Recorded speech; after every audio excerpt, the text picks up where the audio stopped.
اعوذ باللہ من الشیطان الرجیم بسم اللہ الرحمن الرحیم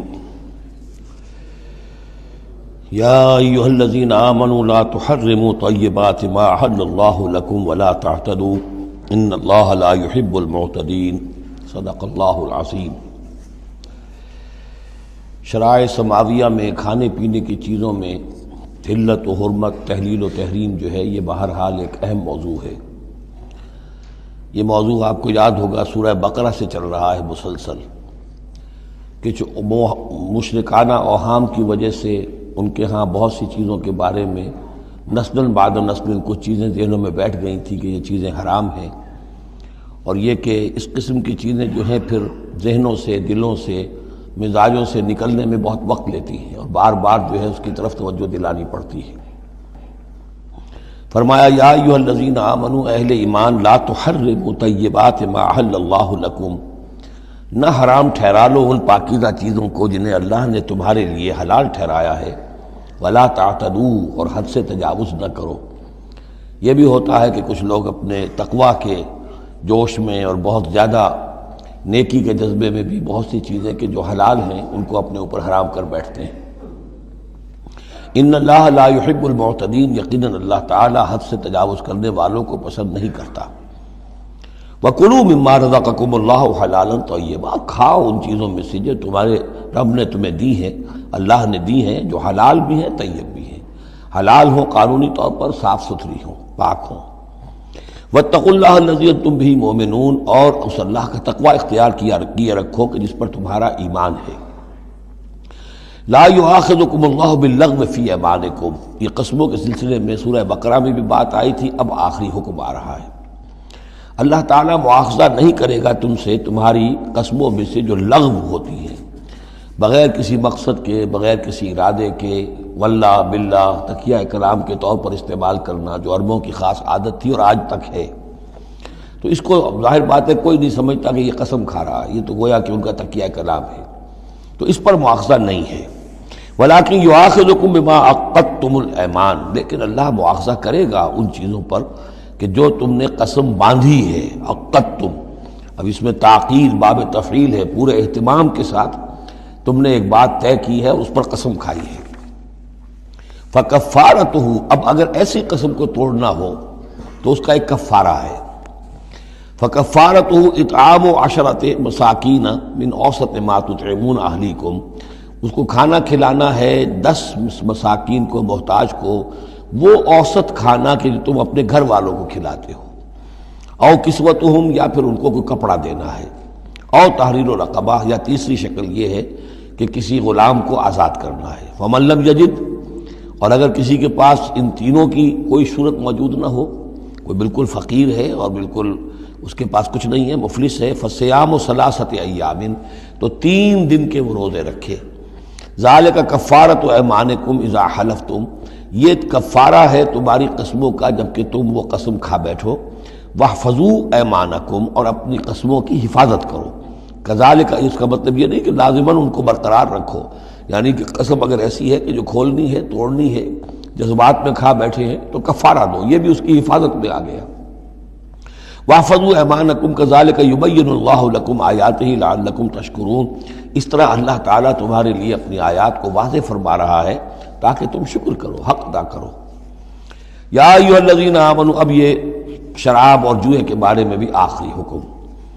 یا ایھا الذین آمنوا انما الخمر والمیسر والانصاب والازلام رجس من عمل الشیطان فاجتنبوہ لعلکم تفلحون،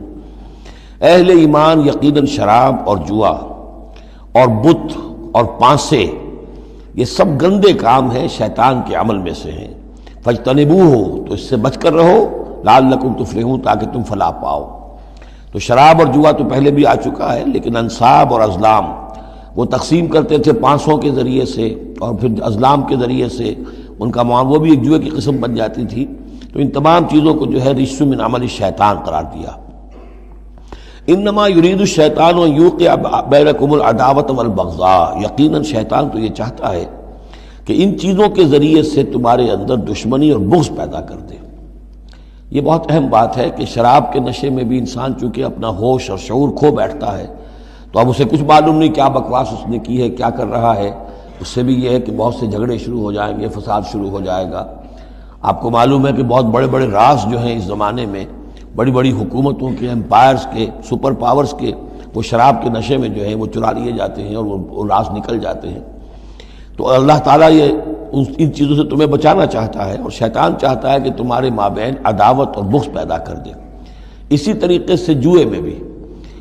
بھی چونکہ آدمی دیکھ رہا ہے، وہ اس نے ہارا، پھر کچھ اور ہارا، پھر کچھ اور ہارا، ایک وقت آتا ہے کہ پھر وہ برسٹ ہو جاتا ہے غصے میں اور وہ آگ بگولا ہو جاتا ہے، اس لیے کہ ظاہر بات ہے اسے نظر آ رہا ہے کہ جو مجھ سے جیت رہا ہے وہ کسی محنت کی وجہ سے نہیں جیت رہا ہے۔ اگر تو کوئی محنت ہو، کوئی کوشش ہو، کسی نے کمایا ہو، تو ظاہر بات ہے اسے انسان گرج نہیں کرتا کہ ٹھیک ہے اس نے محنت کی ہے اور اس نے مجھ سے یہ مزدوری لی ہے یا مجھ سے یہ کمائی حاصل کی ہے۔ لیکن یہ کہ ایک وقت آتا ہے کہ پھر جواری جو ہے وہ آپے سے باہر ہو جاتا ہے۔ انما یرید الشیطان ان یوقع بینکم العداوۃ والبغضاء فی الخمر والمیسر، شیطان تو یہ چاہتا ہے کہ اس شراب اور جوئے کے ذریعے سے تمہارے اندر، تمہارے مابین دشمنی اور بیر پیدا کر دے، اور اس سے بھی آگے وہ یصدکم عن ذکر اللہ وعن الصلاۃ، اور یہ کہ تمہیں روکے رکھے اللہ کی یاد سے اور نماز سے۔ یہ معاملہ بھی شراب کا تو بالکل واضح ہے،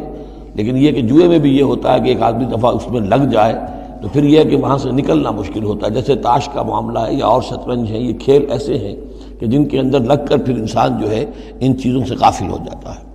فَهَلْ أَنْتُمْ مُنْتَهُونَ، تو اب باز آتے ہو یا نہیں؟ یہ انداز جو ہے یہ بڑا سخت ہے۔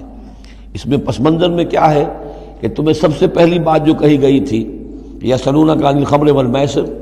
قل فیہما اسم کبیر ومنافع للناس واسمہما اکبر من نفعہما، تو تمہیں سمجھ لینا چاہیے تھا، اسی وقت بات آ جانا چاہیے تھا۔ جو رخ تھا اللہ تعالیٰ کی جو مصلحت تھی، شریعت کا جو رخ تھا وہ تو واضح ہو گیا تھا۔ خیر چلیے اس پر بھی تم نے نہیں مانا، پھر اگلا قدم ہم نے اٹھایا اور کہا کہ اگر شراب کے نشے میں ہو تو نماز کے قریب نہ جاؤ۔ اس سے تو پھر اب پوری طریقے سے واضح ہو جانا چاہیے تھا کہ دین کی اہم ترین چیز جو ہے وہ نماز ہے، صلاۃ و عماد الدین، دین کا ستون ہے، اور یہ جو شے ہے وہ ہمیں نماز سے روک رہی ہے، تو تمہیں چھوڑ دینا چاہیے تھا۔ بہرحال اب یہ کہ آخری بات ہماری طرف سے آ گئی ہے، فَهَلْ أَنْتُمْ مُنْتَهُونَ، تو اب بھی باز آؤ گے کہ نہیں؟ وَأَطِیعُوا اللَّهَ وَأَطِیعُوا الرَّسُولَ، اور اطاعت کرو اللہ کی اور اطاعت کرو رسول کی صلی اللہ علیہ وسلم، وَاحْذَرُوا، اور بچتے رہو۔ فَإِن تَوَلَّيْتُمْ فَاعْلَمُوا أَنَّمَا عَلَىٰ رَسُولِنَا الْبَلَاغُ الْمُبِينُ، اور اگر تم پھر جاؤ گے، پیٹھ موڑ لو گے، ہمارے اس حکم سے سرتابی کرو گے، فَاعْلَمُوا، تو جان لو، انما علی رسولنا البلاغ المبین، کہ ہمارے رسول پر تو ذمہ داری ہے صاف صاف پہنچا دینے کی۔ یہ حکم اللہ کا ہے، اللہ کا حکم پہنچانا رسول کے ذمہ تھا، رسول نے پہنچا دیا، اپنا کام کر دیا۔ اب معاملہ ہوگا اللہ کا اور تمہارا، اللہ تم سے نپٹے گا، تم سے حساب لے گا۔ یہ جو اب اگلی آیت آ رہی ہے، یہ بھی قرآن مجید کے فلسفہ، حکمت اور دین کی بڑی گہری باتوں کے ضمن میں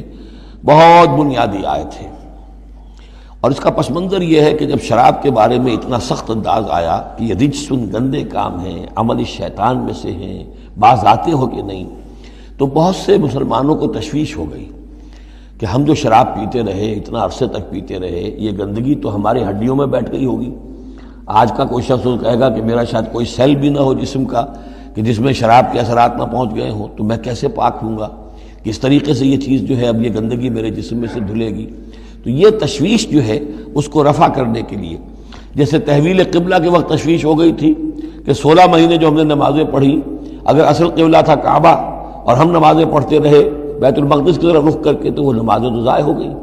اور نماز ہی تو ایمان ہے۔ وما کان اللہ لیضیع ایمانکم، نہیں اللہ تعالیٰ تمہارے ایمان کو ضائع کرنے والا نہیں ہے۔ ایسے ہی یہاں ان کی دلجوئی کے لیے فرمایا، لیس علی الذین آمنوا وعملوا الصالحات جناح فیما طعموا،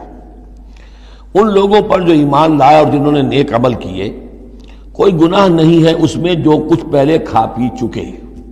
کسی شے کی حرمت کے قطعی حکم کے آنے سے پہلے جو کچھ کھایا پیا گیا، جبکہ اس کی حرمت کا اعلان نہیں ہوا تھا، تو اس کا کوئی گناہ ان پر نہیں رہے گا، یہ کوئی ان کی ہڈیوں میں بیٹھ جانے والی شے نہیں ہے۔ یہ مورل لا ہے، یہ فزیکل لا نہیں ہے۔ فزیکل لا میں تو ہوتا ہے کہ کچھ چیزوں کے اثرات جو ہیں وہ دائمی ہو جاتے ہیں، مورل لا میں تو یہ ہے کہ بڑے سے بڑا گناہ ہو، کوہ احد جتنے گناہ ہوں، صدق دل سے توبہ کی جائے، سب صاف ہو جائیں گے۔ التائب من الذنب کمن لا ذنب لہ، گناہ سے حقیقی معنی میں توبہ کرنے والا بالکل ایسے ہے جیسے اس نے کبھی گناہ کیا ہی نہیں تھا، وہ تو نامہ اعمال جو ہے بالکل دھل جاتا ہے۔ لہذا اس تشویش کو اپنے قریب مت آنے دو۔ لیس علی الذین آمنوا وعملوا الصالحات جناح فیما طعموا، اب جو آ رہا حصہ، اذا اتقوا وآمنوا وعملوا الصالحات ثم اتقوا وآمنوا ثم اتقوا واحسنوا واللہ یحب المحسنین، جب تک کہ وہ تقوی کی روش اختیار کیے رکھیں اور ایمان لائیں اور نیک عمل کریں، پھر اور تقوی میں بڑھے اور ایمان لائیں، پھر اور تقوی میں بڑھے اور درجہ احسان پہ فائز ہو جائے۔ واللہ یحب المحسنین، اور اللہ تعالیٰ محسنوں سے محبت کرتا ہے۔ یہ تین درجے ہیں اصل میں۔ ایک درجہ اسلام ہے، اللہ کو مان لیا، رسول کو مان لیا اور اس کے احکام پر چل رہے ہیں۔ ایک اس سے اوپر کا درجہ ہے ایمان، کہ وہ یقین کے درجے میں قلب میں وہ ایمان اتر گیا ہو اب، اور جب یہ ایمان قلب کے اندر اتر گیا ہے، وَلَٰكِنَّ اللَّهَ حَبَّبَ إِلَيْكُمُ الْإِيمَانَ وَزَيَّنَهُ فِي قُلُوبِكُمْ، تو اب انہی اعمال میں، نماز پہلے بھی پڑھ رہا تھا، اب نماز کی اور شان ہوگی، اس کی بھی اور کیفیت ہوگی، اس کی زندگی کے اندر ایک نیا رنگ آ جائے گا۔ صبغۃ اللہ ومن احسن من اللہ صبغہ۔ اس سے بھی آگے جا کر جب یہ ایمان اتنا گہرا ہو جائے کہ بالکل جیسے آنکھوں سے کوئی شخص کسی چیز کو دیکھ رہا ہو تو یقین ہوتا ہے، ان تعبد اللہ کانک تراہ فإن لم تکن تراہ فإنہ یراک، جب یہ کیفیت ہو جائے کہ تم اللہ کی بندگی کرو، اللہ کے لیے جہاد کرو، عمل کرو، بھاگ دوڑ کرو، اللہ کا تقویٰ اتنا ہو جائے کہ جیسے کہ تم اللہ کو اپنی آنکھوں سے دیکھ رہے ہو، تو یہ درجہ احسان ہے۔ حدیث جبرائیل کے جس کو کہا گیا ام السنہ، جیسے سورہ فاتحہ ام القرآن، اساس القرآن،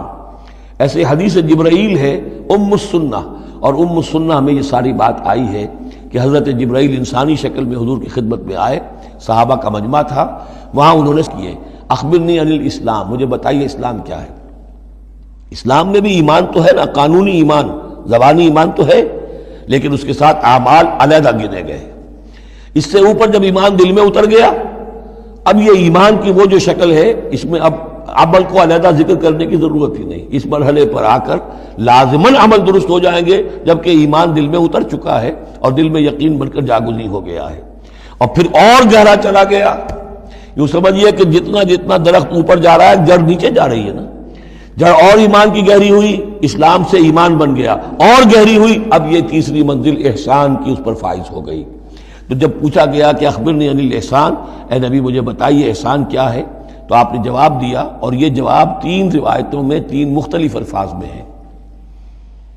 ان تعمل للہ کانک تراہ، ان تخشى اللہ کانک تراہ، ان تعبد اللہ کانک تراہ فإن لم تکن تراہ فإنہ یراک، یہ تینوں میں ہے۔ اللہ کی بندگی، اللہ کی پرستش، اللہ کے لیے بھاگ دوڑ، اللہ کے لیے عمل، اللہ کے لیے جہاد،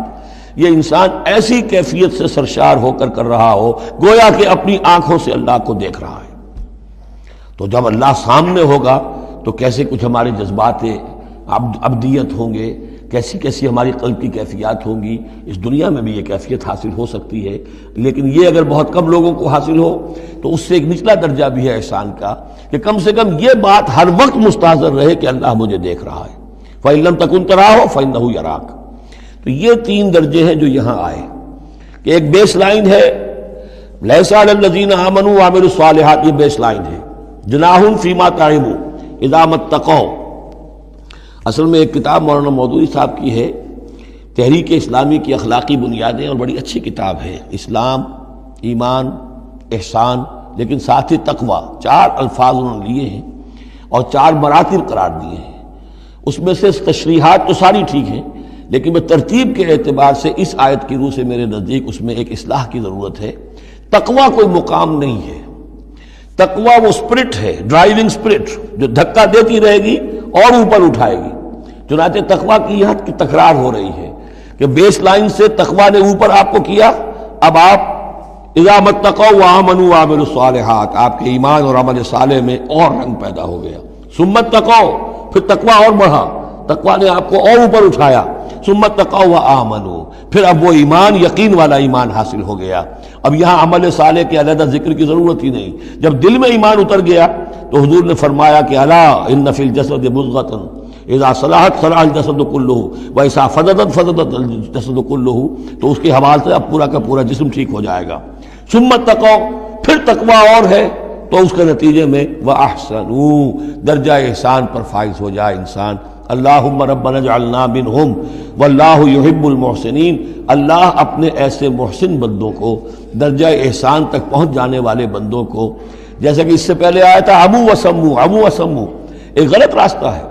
کہ اندھے ہو گئے بہرے ہو گئے، اللہ نے پھر ڈھیل دی اور اندھے ہو گئے اور بہرے ہو گئے، اللہ نے اور ڈھیل دی اور اندھے ہو گئے اور بہرے ہو گئے، ایک وہ ہے، اور ایک راستہ یہ ہے، اسلام ہے، ایمان ہے، احسان ہے، اور تقویٰ جو ہے اس میں درجہ بدرجہ انسان کو ترقی دلاتا جا رہا ہے۔ یا ایھا الذین آمنوا لیبلونکم اللہ بشیء من الصید تنالہ ایدیکم ورماحکم لیعلم اللہ من یخافہ بالغیب، چونکہ اس سورہ مبارکہ کے شروع میں آئی تھی یہ آیت کہ جب تم احرام کی حالت میں ہو تو تم شکار نہیں کر سکتے، تو اب اللہ تعالیٰ کی ایک سنت ہے، وہ آزماتا ہے، سخت ترین امتحان لیتا ہے۔ فرض کیجئے کہ ایک قافلہ جا رہا ہے بیچارے حاجیوں کا، اور انہوں نے احرام باندھا ہوا ہے، کوئی شے نہیں ہے، کھانے کے لیے کچھ نہیں ہے، لیکن اب جو ہے ہرن صاحب جو ہے اٹکیلیاں کرتے ہوئے قریب آ رہے ہیں، اور وہ پکڑ نہیں سکتے، قتل نہیں کر سکتے، احرام میں ہیں، بھوک بھی ہے، لیکن یہ کہ چاہے تو ذرا سا نیزہ مارے تو ہرن کو پکڑ کو جو ہے وہ شکار کر لیں، یا ویسے ہی بھاگ کر پکڑ لیں، لیکن یہ کہ اس کی اب ان کو اجازت نہیں ہے۔ تو اللہ تعالیٰ ایسا کرتا تھا، فرمایا یا ایھا الذین آمنوا، اہل ایمان، لیبلونکم اللہ، لازماً اللہ تمہیں آزمائے گا، بشیء من الصید، شکار کے ذریعے سے، تنالہ ایدیکم ورماحکم، جن کو کہ پا لیں گے آسانی سے تمہارے ہاتھ اور تمہارے نیزے، لیعلم اللہ من یخافہ بالغیب، تاکہ اللہ دیکھ لے کہ کون ہے وہ لوگ کہ جو غیب میں ہوتے ہوئے بھی اللہ سے ڈرتے رہتے ہیں، کہ موقع ہے، بھوک بھی ہے، ہرن بھی بالکل پاس ہے، بالکل قابو میں ہے، جیسے چاہے شکار کر لیں، لیکن ہاتھ بندھے ہوئے ہیں، اس لیے احرام باندھا ہوا ہے۔ تو جس کے دل میں ایمان ہوگا وہ اپنی بھوک کو برداشت کرے گا، اللہ کے حکم کو نہیں توڑے گا۔ فمن اہتدی بعد ذلک، اب کسی سے غلطی ہو گئی، تجاوز کر بیٹھا، بھوک کا غلبہ زیادہ تھا، فلہ عذاب علیم، اس کے لیے دردناک عذاب ہے۔ البتہ یہ کہ آگے چل کر اس کے لیے ایک کفارہ بھی بتا دیا گیا ہے۔ یا ایھا الذین آمنوا لا تقتلوا الصید وانتم حرم، دیکھو اہل ایمان، جب تم احرام کی حالت میں ہو تو کسی شکار کو قتل مت کرو۔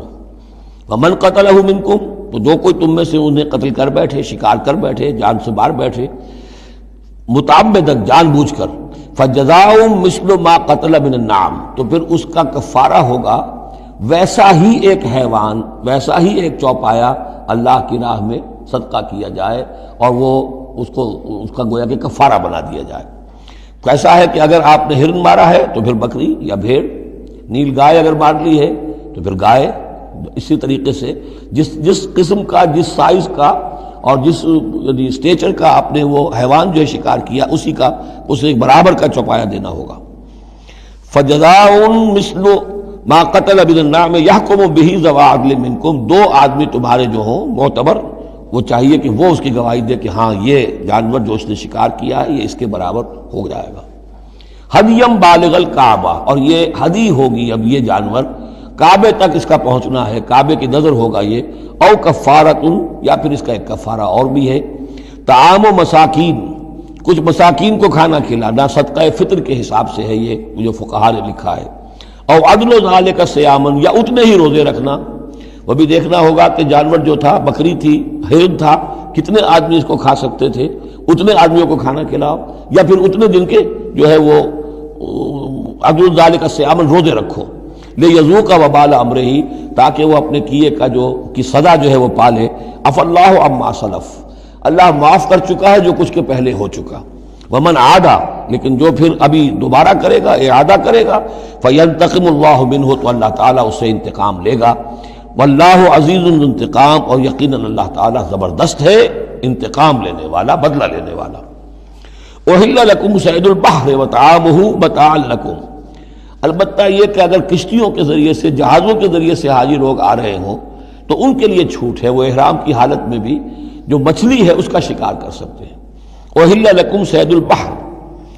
سمندر کا، دریا کا جو شکار ہے وہ تمہارے لیے حلال کیا گیا، وطعامہ متاعا لکم وللسیارہ، اور اس کا جو دریا کا کھانا ہے وہ تمہارے لیے بہت اچھا جو ہے فائدے کی چیز ہے، اور سب مسافروں کے لیے۔ اور آج آپ کو معلوم ہے کہ یہ سی فوڈ جو ہے یہ دنیا میں کس قدر یعنی اب معروف بھی ہے، محبوب بھی ہے، مقبول بھی ہے، اور بہت سی برائیوں سے اور بیماریوں سے بچانے والا بھی ہے۔ سی فوڈ یہ تو اب ایک بڑا سمجھیے کہ پوری دنیا کے اندر غذا کا ایک نیا خزانہ ہے کہ جو سامنے آیا لوگوں کے۔ تو فرمایا وَطَعَامُهُ مَتَاعًا لَكُمْ وَلِلسَّيَّارَةِ، اس کا جو طعام ہے جو سمندر کے اندر اللہ نے پیدا کیا ہوا ہے، مچھلیاں ہیں یا اور کوئی اسی طریقے کی اللہ نے تمہارے لیے کھانے کی چیزیں پیدا کی ہیں۔ وَحُرِّمَ عَلَيْكُمْ صَيْدُ الْبَرِّ مَا دُمْتُمْ حُرُمًا، لیکن خشکی پر شکار کرنا تمہارے لیے جب تک کہ تم احرام میں ہو حرام کر دیا گیا۔ وَاتَّقُوا اللَّهَ الَّذِي إِلَيْهِ تُحْشَرُونَ، اور اللہ کا تقوی اختیار کیے رکھو جس کی طرف کہ تمہیں لازماً جمع کر دیا جائے گا، لے جائے جاؤ گے گھیراؤ کر کے۔ جعل اللہ الکعبۃ البیت الحرام قیاما للناس، اللہ تعالیٰ نے کعبے کو جو بیت الحرام ہے، بزرگی والا گھر ہے، اسے لوگوں کے قیام کا باعث بنا دیا ہے۔ والشہر الحرام، اور شہر حرمت والا شہر بھی اللہ تعالیٰ نے معین کیا ہے۔ والہدی، اور قربانی کے جانور، ان کا بھی ذکر ہو چکا ہے اس سورت کے شروع میں۔ والقلائد، اور وہ جانور جن کے گلوں میں پٹے ڈال دیے گئے ہوں نشانی کے طور پر کہ یہ کعبے کے لیے ہدی کے جانور ہیں، یہ سب اللہ تعالیٰ کی طرف سے ہے، اس کی توثیق ہو رہی ہے۔ یعنی یہ کوئی تمہاری جاہلیت کی روایات نہیں ہیں، یہ چیزیں جو ہیں کعبے کی حرمت اور عظمت، اسی طریقے سے شہر حرام، اسی طریقے سے ہدی کے جانور، اور وہ کہ جن کے گلوں میں پٹے پڑے ہوئے ہوں ہدی کے جانور ہونے کے اعتبار سے۔ ذالک لتعلموا ان اللہ یعلم ما فی السماوات و ما فی الارض، یہ اس لیے کہ تم اچھی طرح جان لو کہ اللہ تعالیٰ کو آسمانوں اور زمین کی ہر شے کا علم حاصل ہے۔ ان اللہ بکل شیء علیم، اللہ تعالیٰ ہر چیز کا علم رکھتا ہے۔ اس کے مقابلے میں 4 چیزیں آئیں گی جو ان کے ہاں حرام ہو گئی تھی، ان کو پھر کہا جا رہا کہ اس کے لیے کوئی سند نہیں ہے کتاب میں موجود، وہ بعد میں آئیں گی۔ اعلموا ان اللہ شدید العقاب، جان لو کہ اللہ تعالیٰ سزا دینے میں بہت سخت ہے۔ وان اللہ غفور الرحیم، اور اللہ غفور الرحیم بھی ہے، یعنی اس کی تو دونوں شانیں ہیں۔ اب تم دیکھو کہ تم اپنے آپ کو کس شان کے ساتھ متعلق کر رہے ہو، کس کا مستحق بنا رہے ہو، اس کی عقوبت کا یا اس کی رحمت اور مغفرت کا۔ ما علی الرسول الا البلاغ، ہمارے رسول پر سوائے پہنچا دینے کی کوئی ذمہ داری نہیں، باقی ساری ذمہ داری اب تمہاری ہے۔ واللہ یعلم ما تبدون وما تکتمون، اور اللہ جانتا ہے جو کچھ کہ تم ظاہر کرتے ہو اور جو کچھ کہ تم چھپاتے ہو۔ قل لا يستوی الخبیث والطیب، اے نبی کہہ دیجئے ناپاک اور پاک برابر نہیں ہو سکتے۔ ولو اعجبک کثرت الخبیث، چاہے ناپاک شے کی کثرت جو ہے وہ تمہاری آنکھوں کو اچھی لگے۔ آدمی تو چاہتا ہے بہتات ہونی چاہیے بس ہر چیز کی، ناجائز حرام سے آیا ہوا مال ہو جمع ہو گیا ہے، اچھا لگے گا آپ کو، ہے خبیث ہو۔ تو خبیث اور طیب برابر نہیں ہو سکتے، چاہے کثرت جو ہے خبیث کی وہ جو آنکھوں کو چکا چوندھ تو کرتی ہے، نظر کو خیرہ کرتی ہے، چمک تہذیب حاضر کی۔ فاتقوا اللہ یا اولی الالباب لعلکم تفلحون، تو اللہ کا تقوی اختیار کرو اے ہوش مندو تاکہ تم فلاح پاؤ۔ یا ایھا الذین آمنوا لا تسألوا عن اشیاء ان تبد لکم تسؤکم، اہل ایمان ان چیزوں کے بارے میں سوال نہ کرو کہ وہ اگر تم پر کھول دی جائیں، واضح کر دی جائیں تو تمہیں اچھی نہیں لگیں گی، تمہیں بری لگیں گی۔ بعض چیزوں کی طرف سے اللہ تعالیٰ نے خود خاموشی اختیار کی ہوتی ہے، خام خواہ سوال کر کر کے اور اس کو اپنے اوپر جو ہے ذمہ داری کو بڑھا لینا، یہ بھی ایک جو خاص قسم کی مذہبی ذہنیت ہوتی ہے، کھودنے کریدنے کی اور بال کا کھال اتارنے کی، اس کا نتیجہ یہ نکلتا ہے۔ چنانچہ حج کے بارے میں جب آیت نازل ہوئی وَلِلَّهِ عَلَى النَّاسِ حِجُّ الْبَيْتِ مَنِ اسْتَطَاعَ إِلَيْهِ سَبِيلًا، یہ سورہ آل عمران میں ہم پڑھ آئے ہیں۔ تو ایک صاحب کھڑے ہو گئے کہ حضور کیا ہر سال فرض ہے؟ حضور نے سوال سن لیا لیکن سنا انسنا کر دیا، دوسری طرف رخ کر لیا۔ اب وہ ادھر تشریف لے آئے، حضور کیا ہر سال فرض ہے؟ حضور نے پھر جو ہے اس سے اغماض برتا، پھر آپ نے رخ موڑ لیا، تیسری مرتبہ پھر آپ ناراض ہوئے کہ دیکھو اگر میں ہاں کہہ دوں تو قیامت تک کے لیے ہر سال حج فرض ہو جائے گا۔ جس چیز کے اندر اللہ تعالیٰ نے اجمال رکھا ہے اس میں تمہاری اس میں بہتری ہے، جو شخص ہر سال کر سکتا ہو کرے، لیکن یہ کہ فرضیت جو ہے اس کے ساتھ ہر سال کی قید اللہ نے نہیں لگائی۔ تم سوال کر کے اپنے لیے تنگی پیدا کر لو، جیسے وہ گائے کے بارے میں کیسا رنگ ہو اور کیا اس کی عمر ہو اور کیسی گائے ہو، یہ ساری چیزیں اسی طرح کی ہیں۔ لیکن یہ کہ ان تسألوا عنہا حین ینزل القرآن تبد لکم، اگر تم سوال کرو گے جبکہ ابھی قرآن کا نزول جاری ہے تو وہ ظاہر کر دی جائے گی۔ اللہ تعالیٰ نے اپنی حکمت کے تحت اس کے اوپر پردے ڈالے ہوئے ہیں۔ وہ سمجھتا ہے کہ اس میں تمہارے لیے تنگی ہو جائے گی، بہت زیادہ ہو جائے گا، لیکن اگر سوال کرو گے تو پھر وہ ظاہر کر دی جائے گی۔ عف اللہ عنہا، اللہ تعالیٰ نے اس میں درگزر سے کام لیا ہے، تو پر نرمی کی ہے، یہ کسی نسیان کی وجہ سے نہیں ہے، بھول کی وجہ سے نہیں ہے، غلطی کی وجہ سے نہیں ہے، معاذ اللہ۔ واللہ غفور حلیم، اللہ غفور ہے اور حلم والا ہے۔ قد سألها قوم من قبلکم ثم اصبحوا بها کافرین، تم سے پہلے کی قوم یہ اہل کتاب جو ہے اسی قسم کے سوال کرتے رہے اور پھر یہ کہ وہ اس کے انکار کرنے والے بن گئے۔ اب یہاں وہ چار چیزیں بھی آ رہی ہیں کہ جو ان کے ہاں بہت زیادہ مقدس ہو گئی تھی۔ ما جعل اللہ من بحیرۃ ولا صائبۃ ولا وسیلۃ ولا حام، وہاں کیا تھا؟ جعل اللہ الکعبۃ البیت الحرام قیاما للناس والشہر الحرام والہدی والقلائد، یہ چار چیزیں ان کی توثیق ہو گئی کہ یہ تو واقعتاً اللہ کی شریعت کے اجزاء ہیں، ان کا احترام اور ان کی حرمت کو بلوز رکھنا لازم ہے۔ یہ چار چیزیں یہ تمہارے جاہلیت کے دور کے جو مشرکانہ اوہام ہیں ان کی یادگاریں ہیں، اس کے لیے اللہ کی طرف سے کوئی سند نہیں ہے۔ ان چیزوں کے بارے میں بہت سے اقوال ہیں، لیکن میں یہاں آپ کو پڑھ کر سنا رہا ہوں کہ جو حضرت سعید بن المسیب رحمۃ اللہ علیہ کی تفسیر صحیح بخاری میں جو ان الفاظ کی آئی ہے وہ مولانا شبیر احمد عثمانی صاحب نے اپنے حواشی میں نقل کی ہے۔ بحیرہ، جس جانور کا دودھ بتوں کے نام کر دیتے تھے کوئی اپنے کام میں نہ لاتا تھا۔ صائبہ، جو جانور بتوں کے نام پر ہمارے زمانے کے سانڈ کی طرح چھوڑ دیا جاتا تھا۔ وسیلہ، جو اونٹنی مسلسل مادہ بچہ جنے درمیان میں نر بچہ پیدا نہ ہو اسے بھی بتوں کے نام پر چھوڑ دیتے تھے۔ حامی، نر اونٹ جو ایک خاص عدد سے جفتی کر چکا ہو اسے بھی بتوں کے نام پر چھوڑ دیتے تھے، تو ان کو چھوڑ دیتے تھے کہ اب یہ کسی کوئی ان کو ہاتھ نہ لگائے، کوئی ان سے استفادہ نہ کرے، نہ ان کا گوشت کھایا جا سکتا ہے، نہ ان سے کوئی خدمت لی جا سکتی ہے، یہ محترم ہو گئے۔ تو اس کے لیے فرمایا ما جعل اللہ من بحیرۃ ولا صائبۃ ولا وصیلۃ ولا حام ولکن الذین کفروا یفترون علی اللہ الکذب، بلکہ یہ تو وہ لوگ جنہوں نے کفر کیا وہ افتراء کرتے رہے ہیں، جھوٹ گھڑتے رہے ہیں، اللہ کے ذمے یہ باتیں لگاتے رہے ہیں۔ واکثرهم لا یعقلون، ان کی اکثریت جو ہے وہ عقل سے عاری ہے۔ وَإِذَا قِيلَ لَهُمْ تَعَالَوْا إِلَىٰ مَا أَنزَلَ اللَّهُ وَإِلَى الرَّسُولِ، اور جب ان سے کہا جاتا ہے آؤ اس چیز کی طرف جو اللہ نے نازل فرمائی اور آؤ اللہ کے رسول کی طرف، بمصطفیٰ برسا خیش را کے دی ہم اوست، اگر بہو نہ رسیدی تمام بولا بیست، قالوا حسبنا ما وجدنا علیہ آباءنا، وہ کہتے ہیں ہمارے لیے وہ کافی ہے جس پر ہم نے اپنے آباء و اجداد کو پایا ہے، ان کی روایت یہی ہے، ان کی رسومات یہی تھیں، وہ کوئی جاہل تھوڑا ہی تھے، آج تمہیں عقل آئی ہے، تم نے دین سمجھا ہے، یہ ہمارے بزرگ جو ہیں یہ اتنے عرصے سے یہ کام کرتے چلے آ رہے ہیں، یہی باتیں آج بھی آپ سنتے ہیں۔ کسی رسم کو آپ کہیں کہ بھائی کوئی سند نہیں ہے اس کی دین میں، نہ کہیں صحابہ کے یہاں اس کا وجود تھا، لیکن یہ کہ کوئی چھوڑنے کو تیار نہیں ہے۔ اولو کان آباؤہم لا یعلمون شیئا ولا یہتدون، خواہ ان کے آباء و اجداد جو ہیں ایسے رہے ہوں کہ نہ انہیں کوئی علم حاصل ہوا ہو نہ ہی وہ ہدایت پر ہوں۔ جیسے تم مخلوق ہو اللہ کی، وہ بھی مخلوق تھے، جیسے تم غلط کام کر سکتے ہو اور غلط آراء قائم کر سکتے ہو ویسے وہ بھی غلط کار ہو سکتے تھے۔ یا ایھا الذین آمنوا علیکم انفسکم لا یضرکم من ضل اذا اہتدیتم، یہ بھی بہت اہم آیت ہے اور اس کے ساتھ ایک واقعہ موجود ہے۔ لفظی ترجمہ یہ ہے کہ اے لوگو، اے وہ لوگو جو ایمان لائے ہو، تم پر ذمہ داری ہے صرف اپنی جان کی، اپنی ذات کی۔ لا یضرکم من ضل، جو گمراہ ہو جائے کوئی اور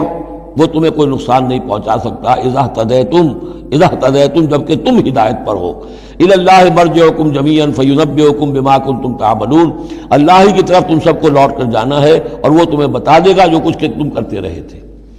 اس آیت کا ایک غلط مفہوم جو ہے وہ دور صحابہ ہی میں سے بعض لوگوں نے نکال لیا کہ دعوت اور تبلیغ کی کوئی ذمہ داری نہیں ہے، ہر ایک پر ذمہ داری اپنی ہے، کوئی کیا کرتا ہے اس سے مجھے کیا بحث۔ دیکھو قرآن میں لکھا ہوا ہے یا ایھا الذین آمنوا علیکم انفسکم، مجھے اپنا عمل درست رکھنا ہے، باقی کوئی اور غلط کام کرتا ہے میں خام خواہ اسے روکوں ٹوکوں ناراضی مول لوں، نہیں عن المنکر امر بالمعروف، اس کی کوئی ذمہ داری نہیں ہے۔ قرآن کہہ رہا ہے علیکم انفسکم لا یضرکم من ضل اذا اہتدیتم، اگر تم ہدایت کے اوپر ہوگے، صحیح راستے پر ہوگے تو کوئی کتنا ہی گمراہ ہو جائے اس کا تمہیں کوئی نقصان نہیں۔ تو حضرت ابوبکر رضی اللہ تعالیٰ عنہ نے پھر خطبہ دیا باقاعدہ کہ لوگوں میں دیکھ رہا ہوں کہ تم اس آیت کا مطلب غلط سمجھ رہے ہو، مطلب تو یہ ہے کہ تمہاری ساری تبلیغ اور کوشش امر بالمعروف نہی عن المنکر کے باوجود کوئی شخص گمراہ رہتا ہے تو اس کا تم پر کوئی وبال نہیں۔ یہ بار بار ہم پڑھ چکے ہیں، لا تسألوا عن اصحاب الجحیم، اے نبی آپ سے کوئی باز پرس نہیں ہوگی جہنمیوں کے بارے میں کہ یہ کیسے ہو گیا ہے محمد کہ ہم نے آپ کو بھیجا اور پھر بھی یہ قوم جو ہے جہنم میں چلی گئی۔ لیکن جہاں تک دعوت، تبلیغ، نصیحت، نہی عن المنکر، امر بالمعروف، یہ فرائض میں سے ہے، یہ فرض ساقط نہیں ہوتا اس آیت کی روح سے، بلکہ تمہاری ساری کوشش کے باوجود کوئی شخص ہے، والد ہے،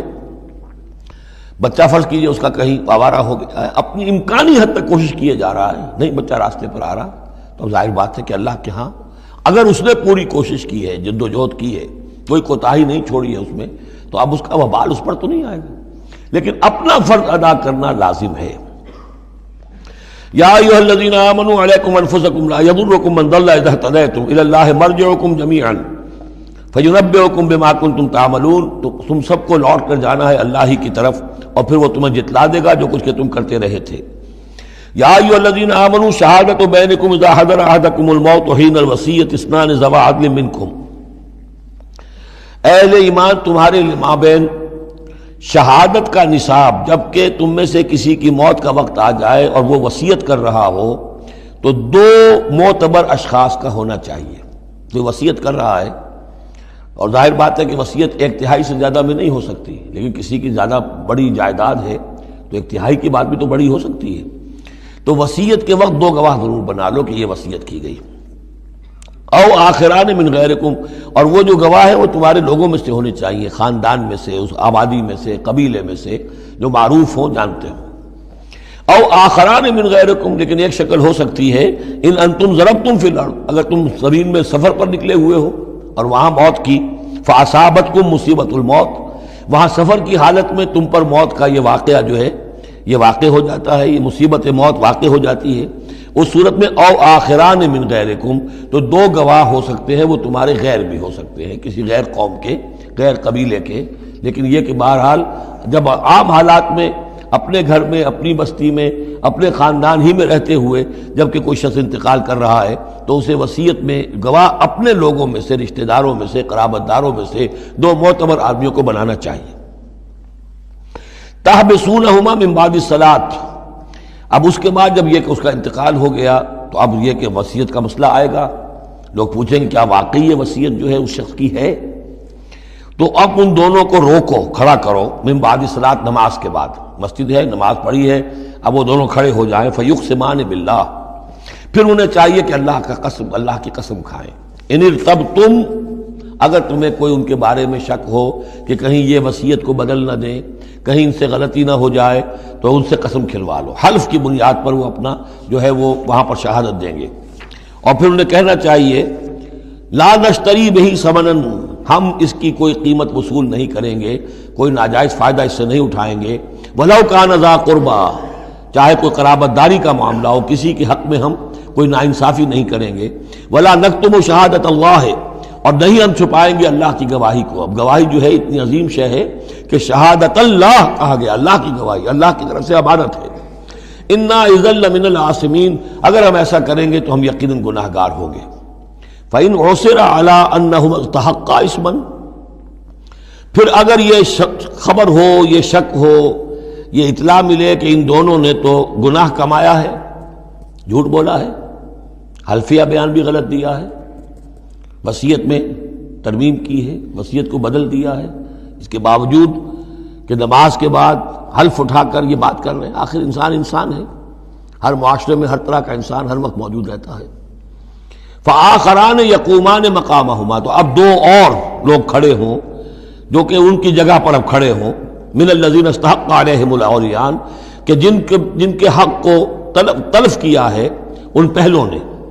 وہ کھڑے ہوں گے اب کہ ہمارا حق یہ لوگ تلف کر رہے ہیں، وصیت کے اندر انہوں نے خیانت کی ہے۔ فیقسمان باللہ، اب وہ قسم کھائیں گے اللہ کی، لشہادتنا احق من شہادتہما، ہماری گواہی زیادہ حق ہے، برحق ہے، صحیح ہے، درست ہے ان کی گواہی سے، وما اعتدینا، اور ہم نے ہرگز کوئی زیادتی نہیں کی ہے، انا اذا لمن الظالمین، یقیناً اس صورت میں ہم ظالم ہوں گے۔ ذالک ادنا، یہ طریقہ کار قریب تر ہے اس سے، ان یاتوا بالشہادۃ علی وجہہا، کہ لوگ شہادت کو بالکل صحیح فیس ویلیو پر پیش کریں،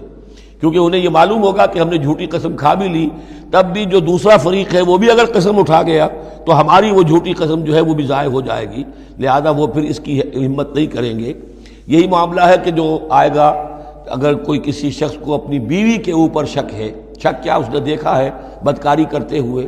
تو وہ اگر 4 مرتبہ قسم کھا کر کہے کہ جو میں کہہ رہا ہوں میں نے دیکھا ہے اور اس نے یہ بدکاری کی ہے، تو وہ 4 گواہوں کے برابر ہو جائے گی ایک شخص کی گواہی۔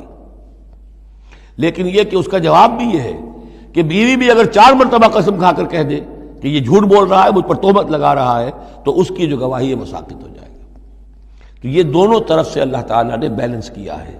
کہ تاکہ یہ دونوں امکانات موجود رہیں۔ ذالک ادنیٰ یاتوا بالشہادۃ علی وجہہا، یہ قریب تر ہے، اس سے مناسب تر ہے کہ لوگ گواہی جو ہے وہ صحیح شکل میں پیش کریں، اور یخافوا ان ترد ایمان بعد ایمانہم، کہ انہیں یہ خوف رہے کہ قسمیں جو ہیں لوٹا دی جائیں گی، الٹی کر دی جائیں گی ان کی قسموں کے بعد۔ واتقوا اللہ واسمعوا، اور ڈرتے رہو اور سنتے رہو اور سن رکھو، واللہ لا یہدی القوم الفاسقین، اللہ ایسے فاسقوں کو ہدایت نہیں دیتا۔